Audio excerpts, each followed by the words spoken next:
As a teenager, Fina had been embarrassed by the television ads hawking Carl's talents as a personal injury attorney. It was bad enough that her friends saw them between episodes of 21 Jump Street and Cheers, but a family trip to San Diego revealed the true extent of her father's reach. His ads ran nationwide. People she'd never met had formed a likely negative opinion of her family. When Fina and her brothers complained about the notoriety, Carl reminded them that there would be no fancy trips or designer jeans without the ads, which was true. But Fina couldn't help but notice that her classmates got the same spoils from parents performing arthroscopic surgery and building skyscrapers downtown. Over the years, though, Fina grew to understand that the family firm had its redeeming qualities. They were the top dogs who represented the underdogs. Sometimes, Ludlow & Associates was the only option for poor souls down on their luck. Carl gestured at his doppelganger on screen. "That tie is bothering me." Fina shrugged. "Looks fine to me." "Not that I should be taking style advice from you," Carl commented, hitting pause, freezing himself. "You couldn't bother to dress up a little?" "For what? You wouldn't tell me what's going on." "We have a potential client. She'll be here any minute." "Who is it?" "Renata Sanchez." Renata. She contemplated the name for a moment. Renata from the Ramirez case?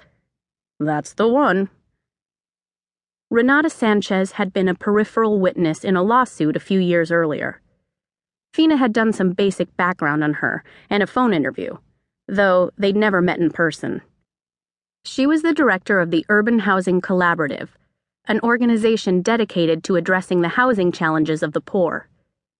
She was a heroine or a pain in the ass, depending on whom you asked, and she didn't shy away from controversy.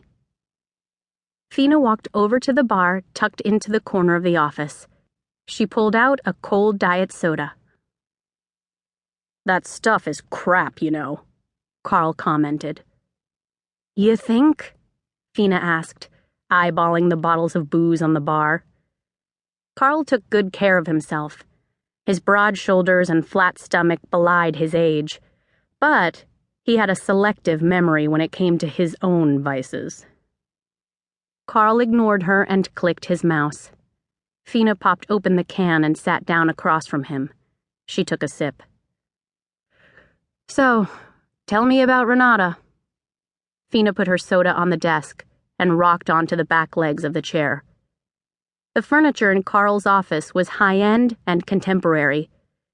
Glass and leather dominated and symbolized his approach to the law. Carl was interested in breaking new ground, not upholding the traditions passed down through generations. The space was dotted with sports memorabilia and black and white photographs of Boston's 21st century landscape. An antique map of Boston Harbor would never adorn these walls. "You break it, you buy it," Carl said, gesturing at the precarious tilt of his daughter's chair. Fina rolled her eyes. "The case?" "It's a doozy." He brushed the lapel of his jacket.